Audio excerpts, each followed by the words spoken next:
GM, everybody. How the heck are we doing today on Tuesday, April 28th?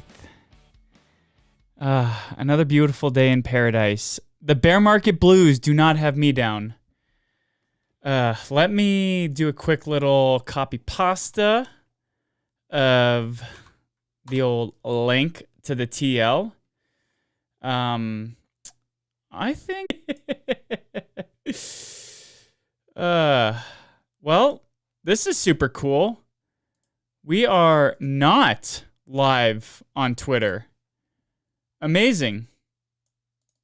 Absolutely amazing. Let's see what's going on with Restream. Yeah, it's saying we're live. I mean, I don't get what's going on. Anyways, live. All right, baby. Sorry about that, folks. You know,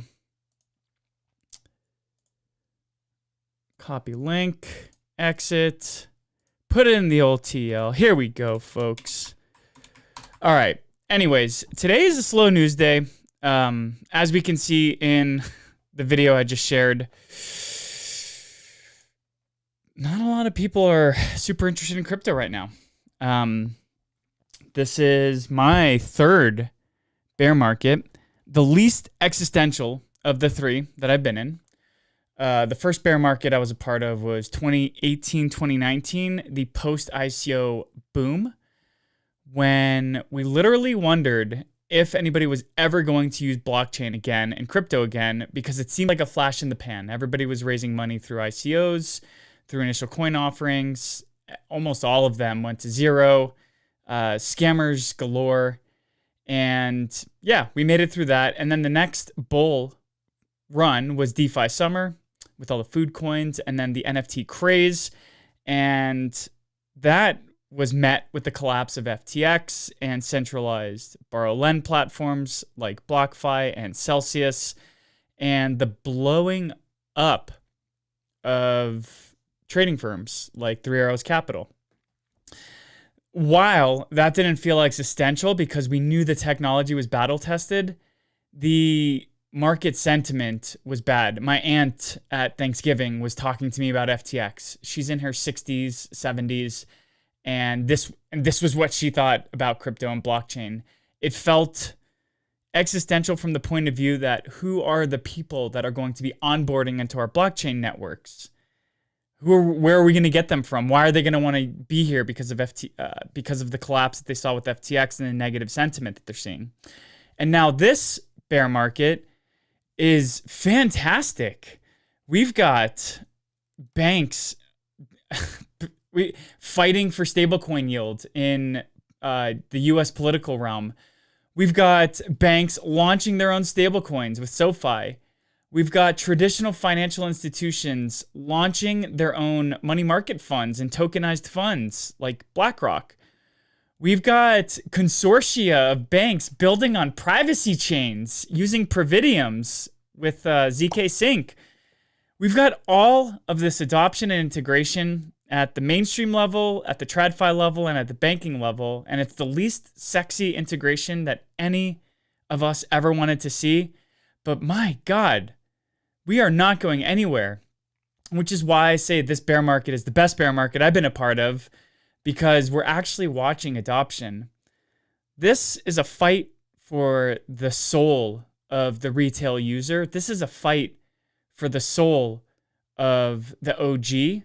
This is a fight for the soul of the cypherpunk, because now we really have to look in the mirror and ask ourselves, is the vision that we've been fighting for in my case, for the past 9 years, for many others, 10 plus, is this really how we thought it was going to end up? And I would argue that any time you've ever dreamed big about something in your life and you've achieved the end goal, and it took months, years, decades to achieve, by the time you finally get to the end point that you initially envisioned, it never looks the way that it did when you had those rose-colored glasses on and you thought about embarking on that path. And that's where I think crypto's at right now. That's where I think a lot of us are at right now. This is why we're seeing the brain drain into AI, because the reality of mainstream adoption isn't what we thought it would be in 2017 or those from 2013. Bitcoin isn't the dollar or the global standard. It's like stable coins are the killer use case for blockchain. Who signed up for that from the Cypherpunk speakeasy, from the Cypherpunk mailing list? Who signed up to be a part of building blockchain and crypto so that the US dollar hegemony could proliferate? Nobody. So this is the fight for the soul that you're seeing right now. This is just where we're at. And personally, I'm here for it. It's not what I wanted. I'm not bootlicking banks and championing them for using our technology, but it is being adopted. It is being integrated. So sorry for getting on my soapbox and soliloquizing to those of you who are watching this right now. This is just the way it is. Anyways, let's move on to news. And I'm just going to start off with political stuff because, hey, why not? When talking about the least sexy things, let's just lean into it. Yesterday, a White House advisor who goes by the name of Patrick Witt, he's the executive director of the President's Council of Advisors for Digital Assets, said that he's been working with Trump and others on a Bitcoin strategic reserve.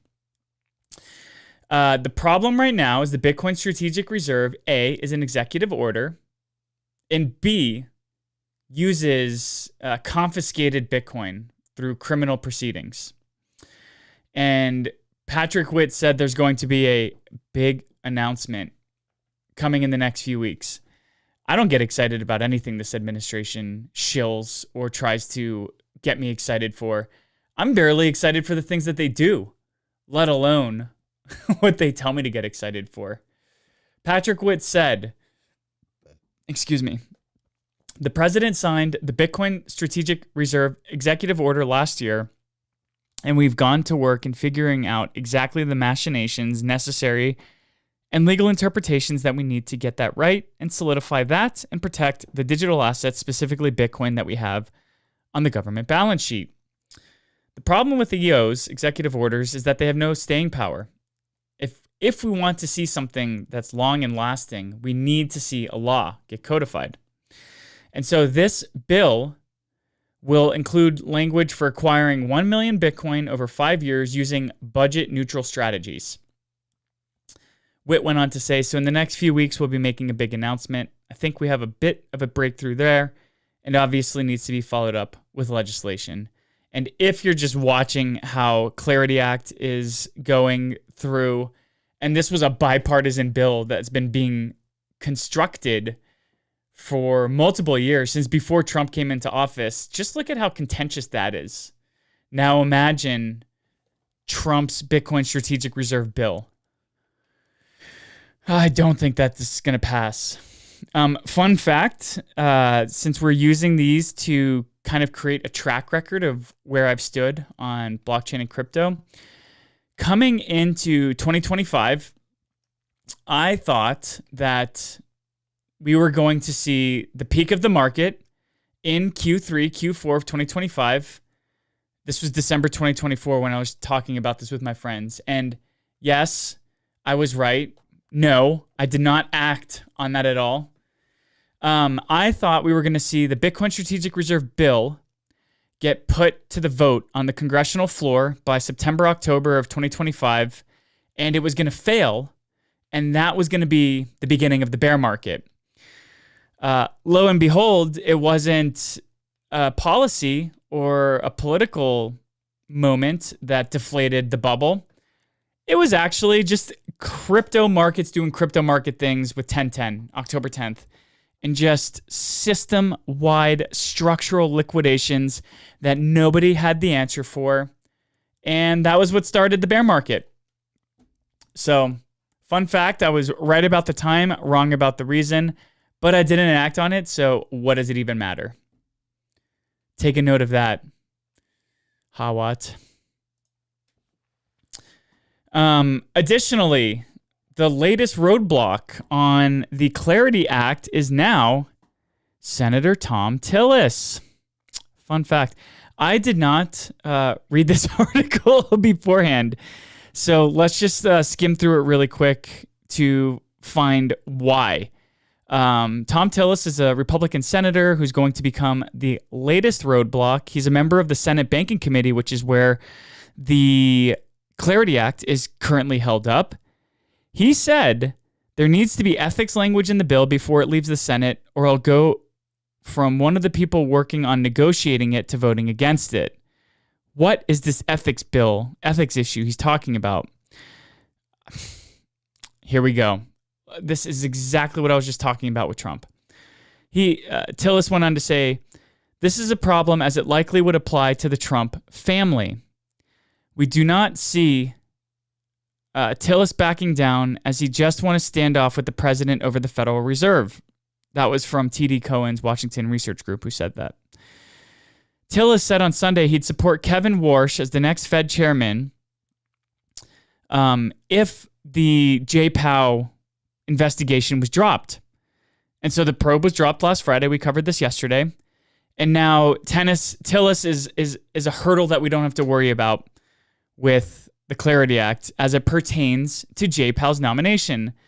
That being said, the goalpost once again is being moved. Welcome to politics. Tillis has outsized influence over the future of the Clarity Act, and these comments are telling us he's willing to use that power.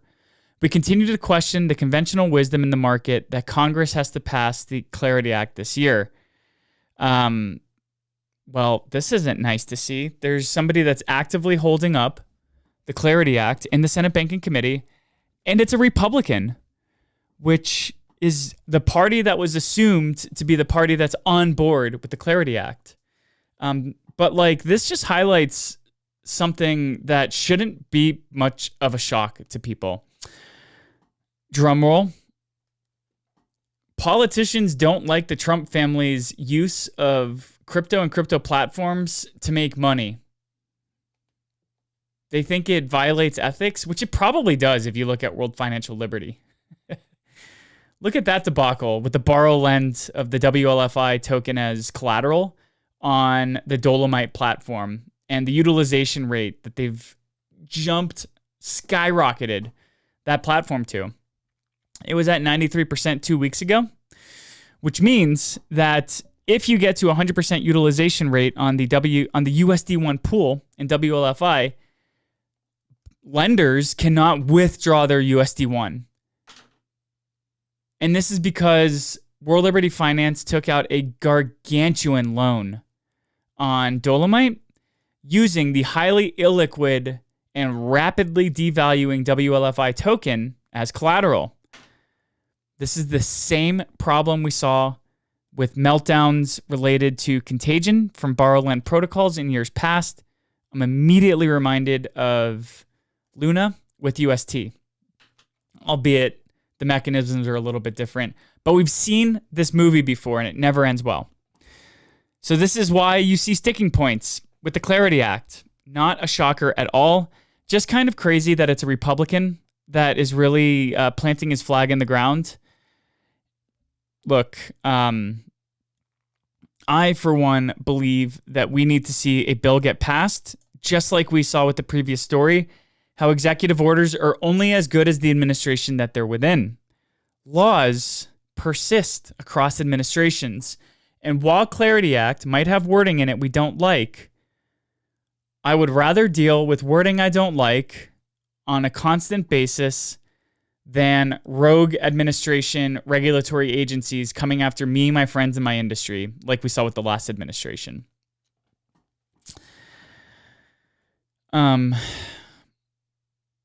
Sorry I didn't read this article beforehand, but we'll just move on because politics isn't fun.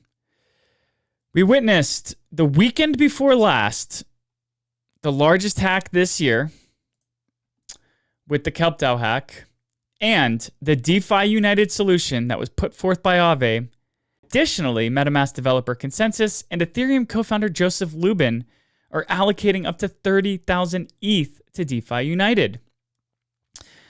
This is the final contribution to plug the hole that we saw with RSETH. Let me make sure we're still live. Oh, we're still live, baby. Together, Ethereum software company Consensys and Joseph Lubin have confirmed they're going to put 30K ETH into DeFi United, which has now raised more than 132K ETH worth over $300 million.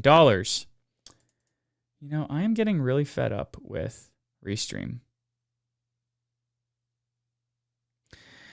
Contributions go to closing the remaining shortfall caused by an attacker when an attacker minted unbacked RSE through a compromised Layer 0 bridge and used it as collateral on Aave to borrow real assets, leaving the protocol with bad debt. So, what's the plan for DeFi United? How are they going to leverage these ETH that have been contributed? Well,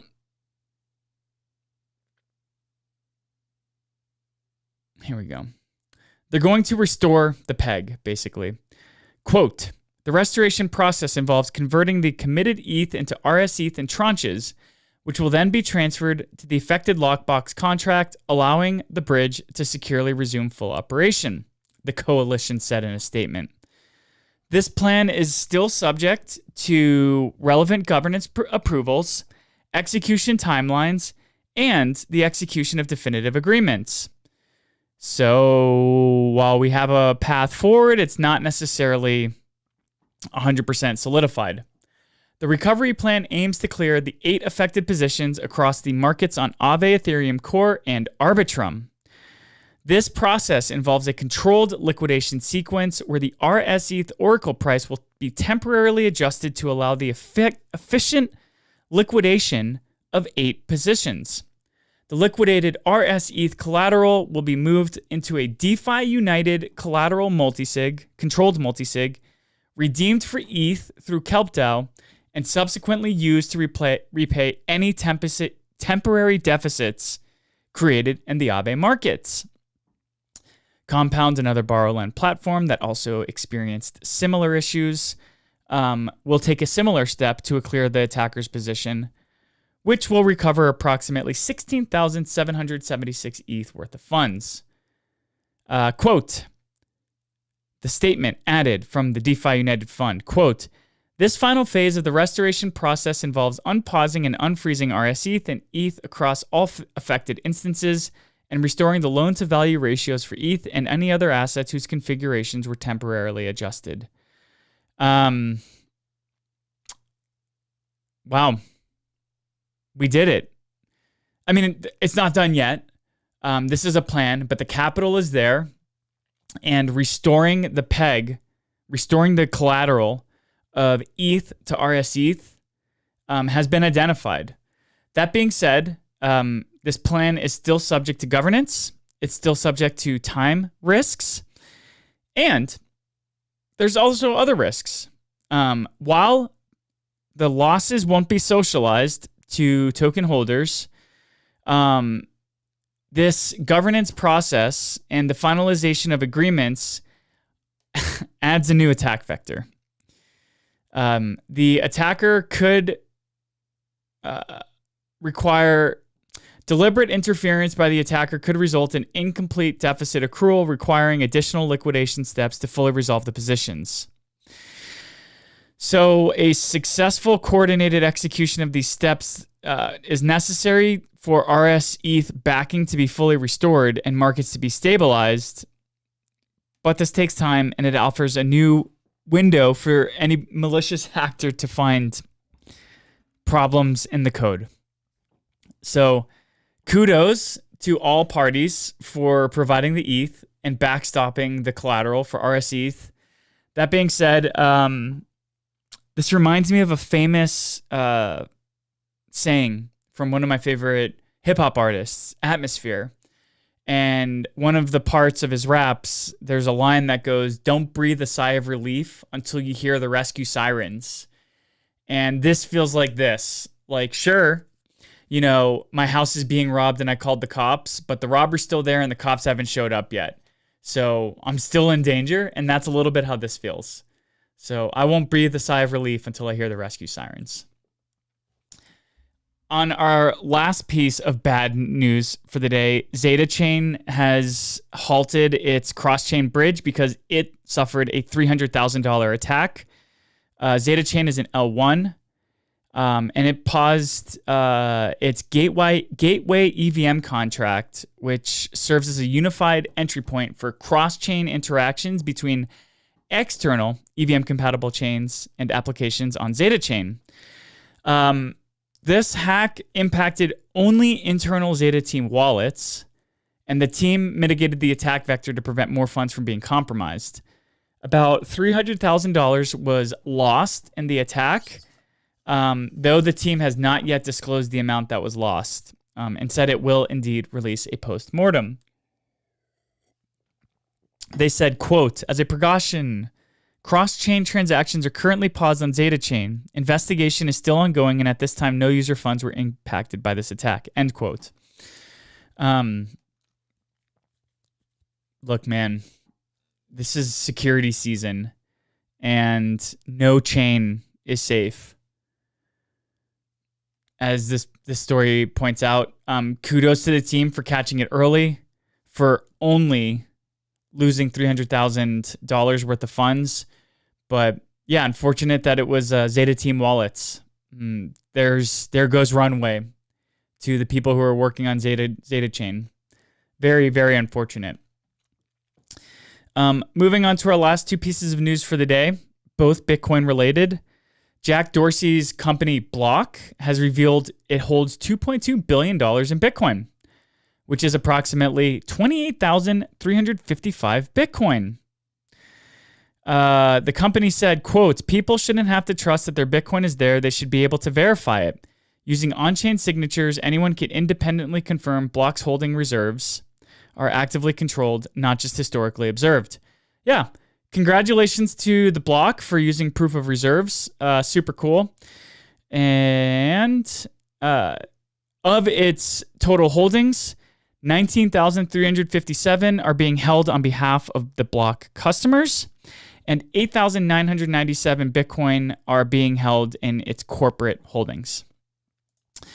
And the last piece of news I want to talk about today, the recently formed Mara Foundation. Mara is a Bitcoin mining operation launched and managed by Peter Thiel, part of the PayPal Mafia, one of the early pioneers in digital payments infrastructure. Has launched the foundation as a strategic commitment to supporting the health of the Bitcoin network.